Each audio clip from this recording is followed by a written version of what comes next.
né? Falando principalmente esse bar que abre e tal, as bandas autorais, alguns outros movimentos, como a própria mostra, né? Que abre um espaço para o pessoal. E acho que é isso, cara. É o que está rolando aí. Apesar de não estar muito por dentro, ainda existe uma luz no final do túnel, né? Hoje, os locais, eles priorizam as bandas covers, né? Antigamente a gente via muito festival de banda que tocava som autoral. Hoje isso se inverteu. Eu lembro que há um tempo atrás que eu fui assistir o Golpe de Estado no Vila Dionísio e a banda tocando, fui até o banheiro e os caras comentando, né? Nossa, que som legal e tal, bacana, né? Não conhecia. Aí um falou pro outro, pô, o fogo é que os caras só tocam a música deles, né, meu? Os caras não tocam nenhum cover. Pô, Golpe de Estado, cara. Uma puta banda, uma bagagem. E os caras falam uma besteira dessa. Quer dizer, é a valorização do cover.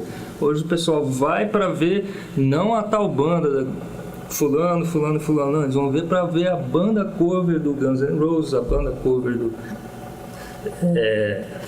do Kiss e assim vai. Quer dizer, não tá vendo os caras, mas eles estão vendo uma projeção de uma banda famosa e conhecida. E eu tive essa ideia de fazer alguma coisa diferente.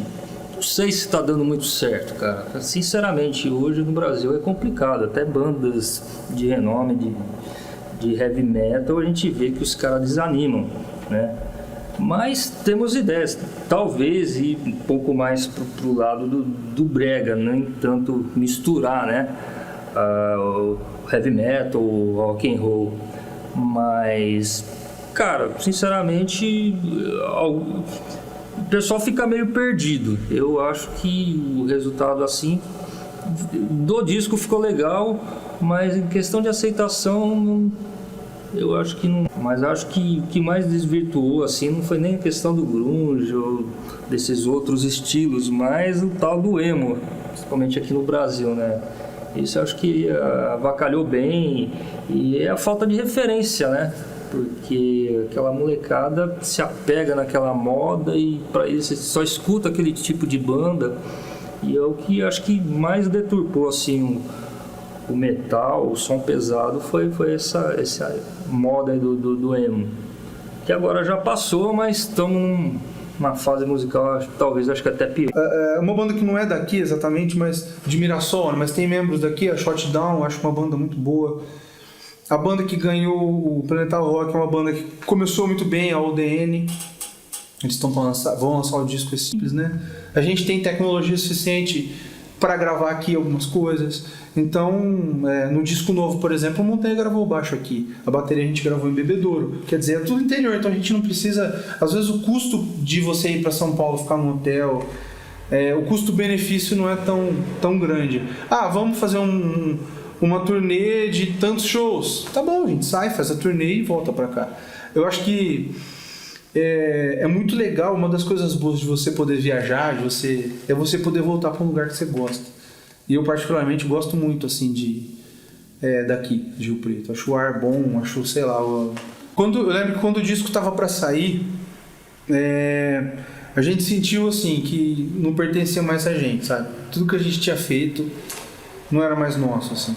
É tipo uma PG, assim, né? O negócio vai crescendo. Então a gente sentiu, quando você faz um negócio desse, você sente que você entrega ele, sabe? Pro universo, assim, pro mundo. E ter a receptividade das pessoas, não importa se a pessoa é daqui, se a pessoa é de Tanabi, se a pessoa é da Austrália, é a mesma sensação, que você fala assim, pô, o cara de tão longe conseguiu ouvir minha música, o cara veio e pediu um disco, e comprou o disco e, puta, é muito louco. Essa semana, até a semana passada, um cara da Califórnia, ele mandou um e-mail, falou, não sei se esse e-mail vai chegar em você, mas eu queria o EP novo que vocês lançaram. Falei, não, pô, eu te mando de presente, me dá teu endereço aí, eu vou te mandar uma pose. Ele falou, então, uma pose eu já tenho. Falei, pô, tem a cópia física já. Então, na verdade, você não tem como mensurar isso, né? E a gente não se preocupa em ficar mensurando também. A gente está mais preocupado em em fazer bem o próximo passo que a gente tem, sabe? A gente não fica tipo olhando assim, olha, fizemos isso, conquistamos isso. Acho que isso a gente se preocupa mais com o que tá. A gente conseguiu fechar com a Die Hard, posteriormente com a Power Prog, gravadora da Alemanha. E foi um sonho atrás do outro, assim, sabe? Eu acho que a gente não... nem na nossa previsão mais otimista, assim, a gente poderia... É óbvio que você sonha muita coisa, né? Mas a gente é muito... A palavra que eu tenho para descrever é gratidão, assim, por tudo que a gente conseguiu colocar, imprimir ali tudo que a gente... tudo que a gente sonhava, né? Que a gente almejava. A gente estudou muito no sentido de ouvir referências, né? Eu vou ouvir a harmonia vocal, eu quero colocar a harmonia vocal, mas o que é isso? Quero pegar uma orquestração, vou atrás de um livro, vou fazer aula. Então foram assim, a experiência que a gente adquiriu nesse tempo foi uma vitória, assim. Foram 5 moleques que ensaiavam no fundo da casa da minha avó, né? A gente ensaiava, comia, tomava um café à tarde que ela fazia pra gente e tal. E assim, pelo fato da gente já ter, embora a gente fosse novo ainda, a gente já tinha tido experiência com outras bandas. E a gente sempre gostou de observar muito a cena, as coisas como rolavam. E a gente viu muita banda boa se ferrar. Por quê? Porque queria pular as etapas. Então uma coisa que a gente definiu sempre desde o começo vamos nos fechar, né? Vamos ter um grupo bem forte, no sentido de união, de respeito mútuo, e não vamos pular etapa. Vamos, a cada degrau, não importa se demora, cada degrau que a gente subir, a gente vai aprender a lição daquilo. Nem se não for boa, mas a gente vai fazer o melhor que pode. E aí a gente começou a fazer as músicas, porque em 2006 a gente vinha do Ramsés, que a gente tinha um projeto conceitual, uma história, que é uma coisa que a gente sempre se identificava, né? E aí o Heitor entrou na banda e aí a gente tentou manter o projeto, só que a gente no primeiro ensaio viu que a vibe mudou, melhorou, assim, sabe? A gente falou, vamos começar outra coisa. E aí a partir disso a gente começou a fazer uma música, e essa música ela falava de um cara que fazia tratamento de choque.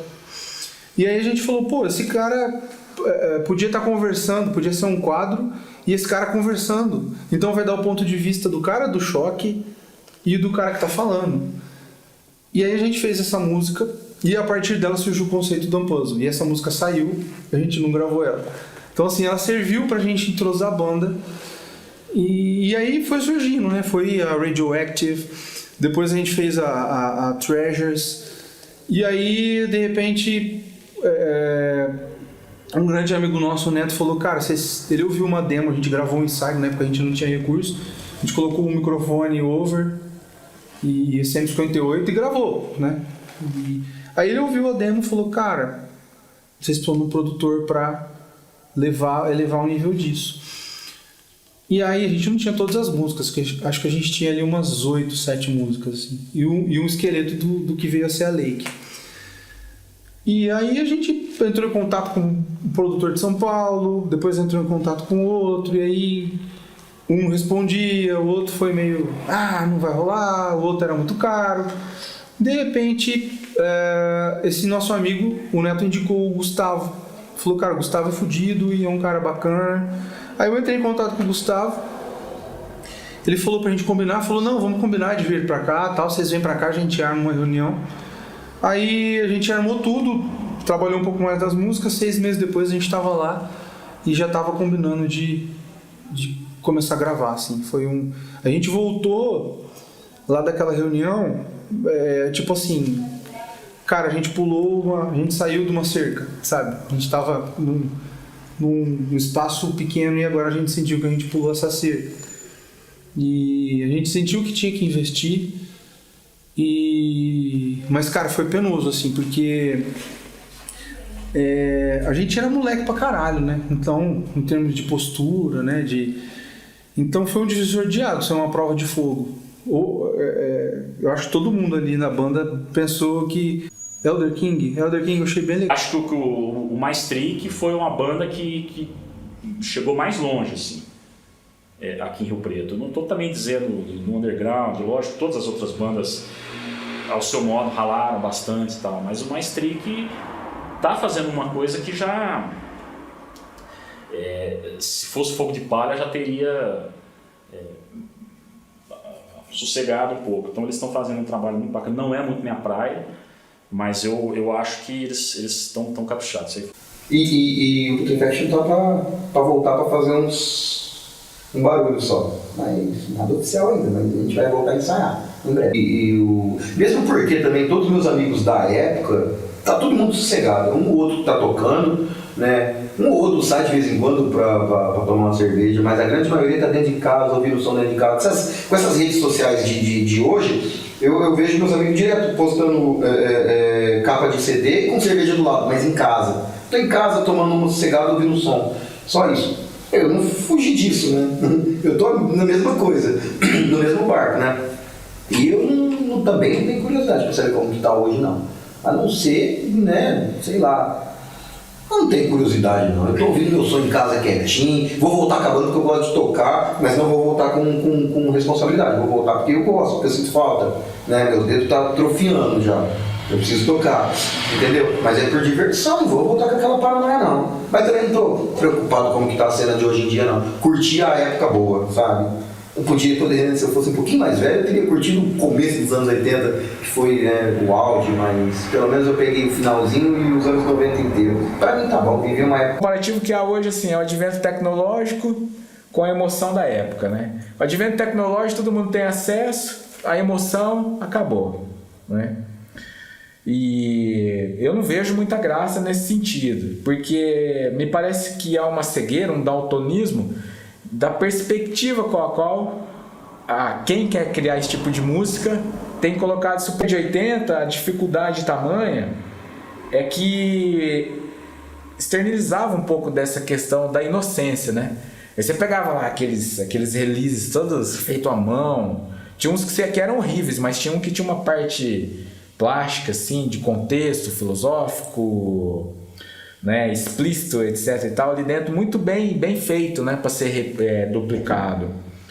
E uma outra coisa também que é um resquício mais dessa geração nossa, a qual inclusive eu também me coloco, né, embora algumas pessoas tenham um pouco mais de idade e tal, muitas pessoas que ainda cultuaram metal naquela época e que podem estar cultuando hoje aí, que são dessa mesma geração, talvez não tenham a mesma visão daquilo que eu gostaria de expor, mas eu achava algo bem inocente. Por quê? Por que isso inocente? Por exemplo, eu consegui fazer um release, não quero falar na primeira pessoa porque teve a participação de outros selos também, do próprio Necrovomit, né? E o lançamento do Necrovomit eu tive que buscar os membros anteriores, né, para fazer, que nem qual foi o caso do Samuel. E ao mostrar um pouco essa condição do que era a década de 80 e o que estava rolando na década de 90, a gente teve essa livre discordância, porque eu vi um pouco da ideia do idealismo dele para eu poder relançar esse Necrovomit ainda lá naquela base inocente lá atrás. Por exemplo, hoje assim, há personagens interessantes assim, que eu conheço demais, que nem o próprio Ricardo Teixeira, né? Não confundir com o cara do futebol, mas é um banger do interior de São Paulo, assim, que ele tem o auge do radicalismo. Eu converso bastante com ele, gosto muito do material. E algumas outras pessoas também que fazem parte. Me parece ser uma coisa um pouco vaga, assim, essa ideia de vamos defender o underground ou o necro-underground e tal, porque aquela época tinha mais esse brilhantado artístico, era mais toscão, né? Então, embora eu sei que depois aí embaixo do vídeo vai ter um monte de gente comentando isso, aquilo, outro, tomara até, né? A gente vai ver essas diferenças. Basicamente eu vejo um pouco inocente. As pessoas estão um pouco mais frias nos dias atuais, mas naquela época a inocência tinha a ver com uma emoção um pouco mais... Mudou completamente, cara, a abordagem. A abordagem mudou, a forma com a qual você se porta, a tua postura, a atitude mudaram. Plenamente, mudou, né? Então, eu acredito assim, para se encontrar alguma coisa ainda mais cristalino, mais relevante dentro disso, há de se fazer um garimpo muito grande porque praticamente, no meu ponto de vista, 80%, 90%, para não falar a maior parte, assim, muito superficial. Tudo muito superficial, tudo muito Ctrl-C, muito Ctrl-V. Você não tem mais aquela osmose para compor as ideias. Então eu acho assim, o local onde a gente vive hoje, Rio Preto, é incrível. Como você não precisa viajar longe, você viaja numa cidade vizinha, numa capital aqui, no estado vizinho nosso. O pessoal acredita em Rio Preto como é visto como uma cena assim grande, pô, Rio Preto e tal, né? Já comentado desde o que era a década de 80, enquanto pessoas, memorando muitas pessoas daqui, de bandas e tal, lembrando.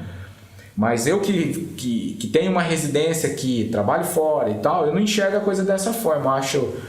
Eu acho que não existe uma cena, nunca existiu uma cena. Inclusive, eu acho que no Brasil, o estado atemporal da cena está muito dentro da mente do cara que gosta, que seja o metaleiro, que era um termo que a gente não gostava e que é usado, o headbanger, o death, o blacker, o thrasher, etc e tal. Né? Essa ideia de cena, inclusive, ela é muito dominosa, se você não souber calcular, colocar ela na sua mente para você ter teu dia a dia, né, para você se desenvolver. Eu vejo como uma cidade assim que ela regrediu com esse quesito aí. Ela regrediu. Pode ser que até haja banda aí. Eu não tenho uma vida assim hoje na altura do campeonato. Eu não tenho uma vida de tempo para investigar.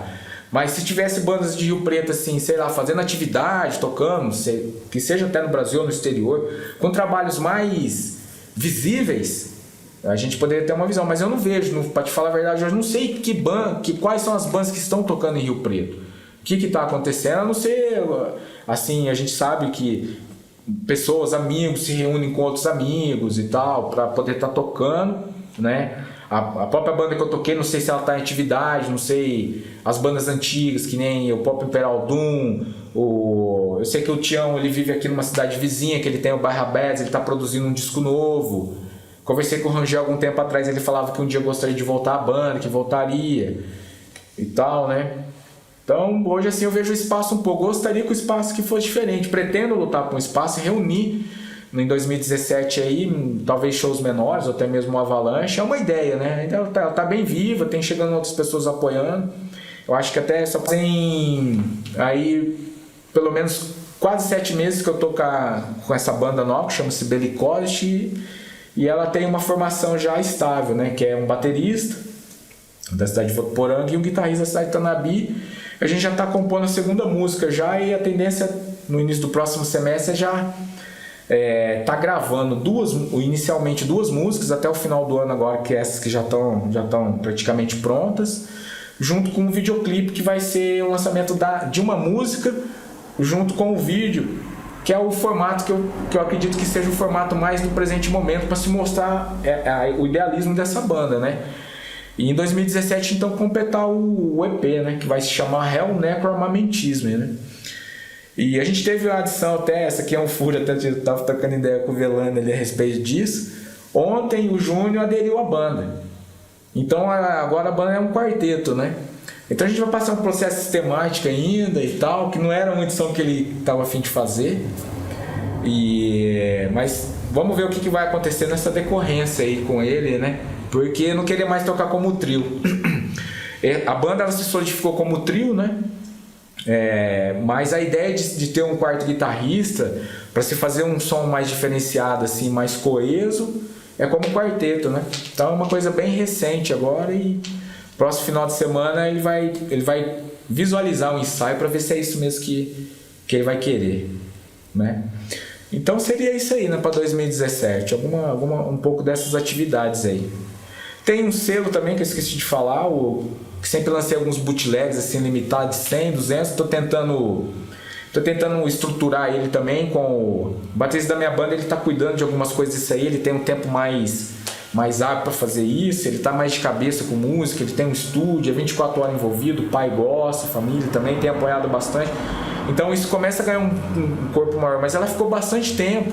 Eu trabalhei com o Nelson da Roça, eu trabalhei com o Tulula da Mutilation também, né? Eu peguei o finalzinho da Roça para Mutilation, a gente desenvolveu um projeto e eu lancei ela por volta de 98. Então eu lancei uns bootlegs do Flash Grinder, do Abonce, E tô com o objetivo de começar a manufatura de alguns 7LPs, algumas cassetezinhas também, CDs, aí pro próximo semestre do ano que vem. Os projetos estão em andamento, juntando verba, procurando as parcerias, bandas, né, e tal. Né? É isso aí, cara. Faltou falar um pouco do Bleed, né, cara? Que acho que teve uma época também legal que tentei dar uma força pra eles, né? Mas a banda se espatifou. Era uma banda legal, eu achava uma banda legal assim, daqui de São José do Rio Preto, né, a Bleed. E esse apoio maior mesmo eu dei pra eles por volta de 2002, 2003. Logo depois que eu havia saído do Abons, eu queria estar me dedicando a alguma coisa, né? E acabei, de certa forma, adotando eles, e a gente começou a trabalhar o merchandise, começou a trabalhar a ideia de lançar as demos em CD. Na época eu ofertei para Mutilation, não deu certo. Depois eu tentei juntar uma verba para lançar ela pela minha gravadora ali, bem limitado. Mas aí a banda se espatifou, eu também tive que ir embora daqui para estudar e tal, e nunca mais a gente retornou. Falei com o Betinho um ano atrás, onde a gente retomou esse processo de novo aí, cara, de querer relançar. Ele me levou uns lives bem legal para compilar, para ver se conseguia lançar a demo e tal. A banda voltou, né, tá em atividade aí. Eles estão prometendo em 2017 ver se eles vão fazer algum show aí. A gente, na medida do possível, andamos tendo umas ideias aí de se reunir, né? Então, ano que vem, antes for Terror, que tá radicado aqui em Rio Preto também, ainda é necessário falar com eles. A Pop é Bleed, né? É uma ideia assim mais recente mesmo, coordenada mais por mim, no intuito de fazer alguma coisa melhor, até para ver se estende algum suporte pro Avalanche, ver se reúne e tal, que é o que vai estar acontecendo, né? Se tiver outras bandas também de death reunida aí que der pra gente colocar junto, provavelmente alguma coisa vai se reunir. Isso já é uma ideia mais coletiva, né? De que, novamente frisando, que não dá pra fazer nada sozinho, né? Piorou de lá pra cá, né? É impossível. Maravilha, filho. Né? Bom.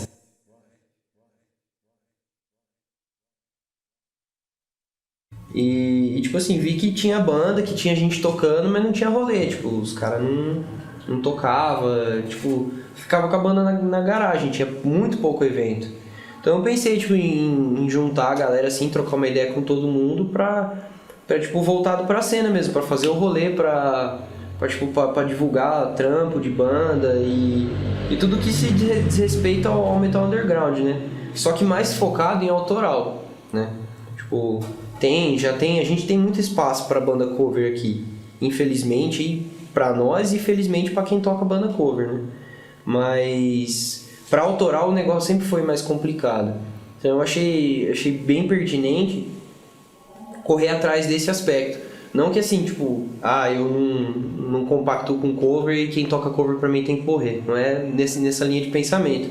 Mas a gente tem que correr pelo que a gente quer, certo? Então eu corro pelo autoral, montei a união pra correr pelo autoral. Se tem alguém que não gosta disso, problema. A gente começou, o primeiro evento foi dia 4 de junho, né, de 2016. Foi a virada underground, que foi, de certa forma, um protesto contra o fato do governo não ter liberado verba, a prefeitura, enfim, um puta rolo aí, né, de politicagem, de não ter virado cultural aqui. Aí fizeram o Se Vira Rio Preto, que foi independente, mas o Se Vira ele não teve tanto espaço para as bandas de metal e tal, né? Foi mais voltado para outros gêneros. Então a gente decidiu fazer um evento para protestar contra o corte, né, da verba da cultura e pelo metal em si, né? Tipo um evento só de metal. Aí a gente fez a virada underground. Depois, no dia 12 de junho, a gente entrou como apoio pro Metal Fusion, né? A gente levou os equipamentos, colocou mais banda e tal. E aí, agora em agosto, no dia 20, a gente fez a Ascensão Underground no Centro Cultural Vasco, que foi um fest grande, tipo, foram 8 bandas, veio uma banda de outra cidade, né? A Neurological Disaster veio de São Carlos para fazer o rolê. Deu gente. Tem banda até inclusive que tipo, mudou o repertório da água pro vinho, né? Fazia cover e começou a mexer com o autoral assim, de uma hora pra outra, por conta disso, sabe? Por conta de ter o evento, de ter o espaço. Porque depois que a gente fez o rolê de junho, a gente estipulou para as bandas um mínimo de 3 autorais. Não porque a gente quer limar as outras bandas, mas justamente para estimular as bandas a fazer o som, fazer som autoral e tipo, promover isso, saca? Porque assim, esse negócio assim, tipo, hoje em dia de metal, tá muito na internet, né? O maior meio de veiculação para qualquer coisa do metal, do underground, é a internet, né? Você não vê mais a galera, tipo, trocando fita, vamos assim dizer, tipo, trocando CD. Tipo, os caras querem ser crítico de metal, os caras, tipo, escuta 5 álbuns de um gênero, aí eles já se acham o perito do gênero e, tipo, sai metendo pau. E normalmente eles não metem o pau em banda gringa, banda grande. Eles querem meter o pau em banda underground, saca? Tipo, os caras não tem um pingo de noção de entender, tipo, que pra cara que tem 20, 30 anos de estrada, que tem contrato com gravadora, que, sei lá, tipo, passa 8 meses em estúdio gravando e não precisa se preocupar com mais nada, é suave. Agora, pra quem é do underground, que tem que trampar, tem um monte de fita pra fazer, tem que cuidar de casa e o caralho, e ainda tá levando banda, tá fazendo som autoral, o negócio é muito mais... Vai lucrar com o evento e investe, né? Ou então você vai fazer o evento, por exemplo, da maneira que a União faz. A gente faz um apanhado do que o pessoal tem de melhor, de equipamento. A gente monta a estrutura com o máximo que a gente tem. Tanto que, por exemplo, a molecada lá que monta a batera, né? Chega a ser um negócio absurdo. Você vê só a batera montada assim, você fala, caralho, vai vir uma banda de fora tocar, né? Porque os caras põem 1 milhão de tom, põem surdo, põem 1000 pratos. Você não vê o cara tocando batera no rolê. Mas, tipo, é como eu falei, pô, depende mesmo do propósito de quem tá organizando. Hoje em dia tem mais acesso a equipamento melhor aqui, né? Tipo, é mais fácil ter e tal. Mas ainda assim, requer grana, né? Então, por exemplo, pra nós da União, tipo, alugar equipamento, um equipamento melhor do que a gente tem, é um negócio meio complicado. Porque a gente tem que comprar uma portaria, a gente tem que ter, tipo, uma certeza de que vai dar um público pelo menos pra cobrir aquilo, né? Porque a gente faz tirando do bolso, saca? Tipo, a gente tenta pelo menos empatar os gastos, né? A gente não lucra, então pelo menos que... Até uma coisa legal de pontuar é que quem tá envolvido no underground, né, daqui de Rio Preto atualmente, tá fazendo. Tipo, é muito difícil você ver alguma pessoa que tá no underground e não colabora, sabe? Tipo, você diria assim que 95% do pessoal colabora ativamente e ainda colabora de uma forma da hora, sabe? Banda daqui que não toca aqui, que é extremista nesse aspecto, que só toca pra fora e não toca, não tem contato, e ainda pra piorar fica falando bosta dos outros, fica falando mal, e é uma coisa que não vira, é papinho de véia que fica sentado na frente de casa e não faz nada, sabe? Tipo, pra mim uns caras desse aí não serve pra cena, porque se o cara tem banda, o cara tá fazendo som, ele tá vendo que tem tipo um monte de gente fazendo, que tem altas bandas, que é aberto, que assim, tem banda de thrash, tem banda de death, tem banda de... os caras lá, tipo, toca metal do jeito que eles curtem, tipo, não tem um gênero assim propriamente definido, tem banda de heavy, e não tem muito essa frescura, saca? Aqui tem, por exemplo, tem cena de noise e de punk também, que eu tô tentando fazer contato com os caras pra juntar, porque eu acho que o underground tinha que juntar, não pode, tipo, ter só rolê de metal, só rolê de punk, só rolê de hardcore, tem que ter um rolê de underground, saca? E aí a gente fez o clipe, né, tipo, produção independente, a gente não contratou produtora nem nada, até porque não tem dinheiro pra isso. A gente roteirizou as ideias mais porcaria e fuleira que a gente tinha na cabeça. E aí a gente foi gravando os takes e tal. E a gente tentou bater assim no clipe. Porque assim, a letra da Cuts é uma letra política, né? Ela não é uma letra que de certa forma pende pra nenhum lado ou coisa do tipo. Ela é mais uma letra que fala sobre opressão, esse tipo de coisa. Tipo, a massa se unir e lutar contra todo tipo de opressão e preconceito. Então a gente tentou juntar no clipe esse tipo de coisa, mas com a nossa cara, com esse negócio de zoeira, sabe? Porque a gente não consegue ser sério na vida. A divulgação até agora tá da hora, tipo, faz 2, 3 dias que o clipe saiu, né? Tá pra fazer 3 dias. E já tem quase 1000 visualizações. Consegui mandar pra página de gringo. Tem uma página no Face também que é Heavy Metal do Brasil, se eu não me engano. que o cara posta só play underground, umas paradas bem da hora. Ele dá muito suporte pro underground nacional, ele postou também. Mandei pra Road Metal, mandei pra vários lugares assim pra divulgar mesmo, pra blog e tal. E tá tendo até que uma repercussão da hora, sabe? Tipo, até agora ninguém veio me xingar, pelo menos. Espero que continue assim. A divulgação até agora tá da hora, tipo, faz 2, 3 dias que o clipe saiu, né? Tá pra fazer 3 dias. E já tem quase 1000 visualizações. Consegui mandar pra página de gringo. Tem uma página no Face também que é Heavy Metal do Brasil, se eu não me engano, que o cara posta só play underground, umas paradas bem da hora. Ele dá muito suporte pro underground nacional, ele postou também. Mandei pra Road Metal, mandei pra vários lugares assim pra divulgar mesmo, pra blog e tal. E tá tendo até que uma repercussão da hora, sabe? Tipo, até agora ninguém veio me xingar, pelo menos. Espero que continue assim. A Above Reality é uma banda de metalcore, autoral.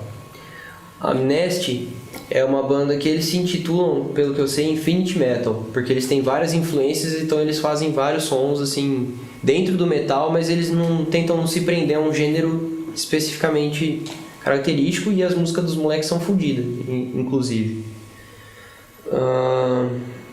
Tem a Death Ray, que faz thrash death, autoral também. Tem a Monsterhead, que é trash, é aquele trash old school mesmo, tipo aquela pegada bem Bay Area, sabe? Tipo, americana mesmo, mas assim, original, né? Tem a Order of Destruction, que é um trash também, mas é um trash mais new school, né? Tipo, é uma coisa mais parecida mesmo com o Havoc, como você citou. Tipo, é aquele trash pegada da hora, mas você identifica que ele é novo, que ele não tem tanta raiz do old school mesmo. Bom, tem a Shutdown, né, que eles fazem heavy thrash também. Tem uma cara de groove, assim, eu vejo muita coisa de groove na banda, de groove metal.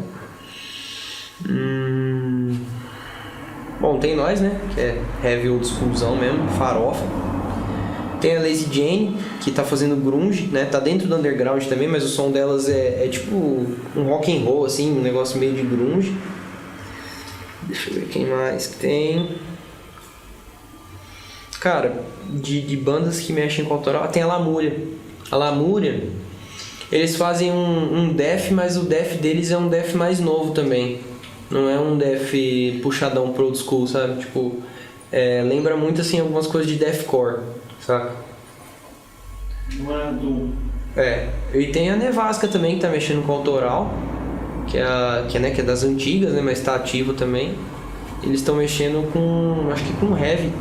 Do que eu lembro da época, né? Da época que eu vivi, é que tem muito mais trampo autoral. Tipo, tem muito mais banda focando em autoral do que no começo, né? Nos anos 2000. O grunge veio como uma avalanche, né? Ele chegou e tomou conta de tudo. Porque o grunge juntou o punk e o metal ao mesmo tempo. Que o metal era bonitinho, o grunge já chegava fazendo metal, mas com uma atitude punk toda largada, toda, entendeu? Toda enfiada em droga. Então, quer dizer, ele juntou o que tinha de ruim no punk e o que tinha de ruim no metal. Juntou os dois num. Criou uma bola de neve que foi crescendo e foi crescendo por aquilo, sabe? De um modo foi bom, porque a galera se uniu mais. E por outro lado, deixou muito do que é bom o metal.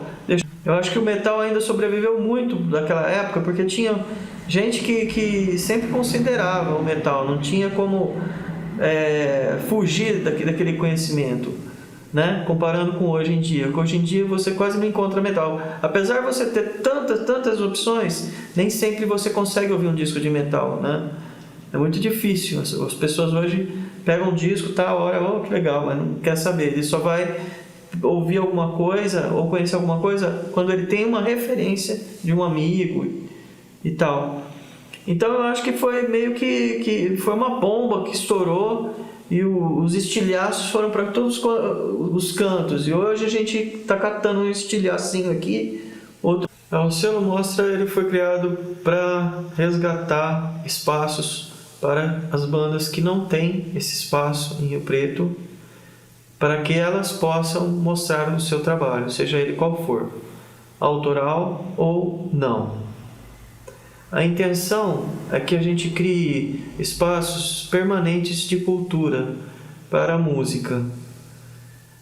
Infelizmente, alguns desses espaços eles não compraram a ideia, mas algumas bandas estão se conscientizando e fazendo sua própria correria, criando seus próprios espaços, criando novas tendências, novas maneiras de se fazer a mesma coisa, de se construir espaços para eles se apresentarem, novos festivais, tá? E agora estão retomando o autoral. Isso me deixa bastante contente, porque o autoral é o principal.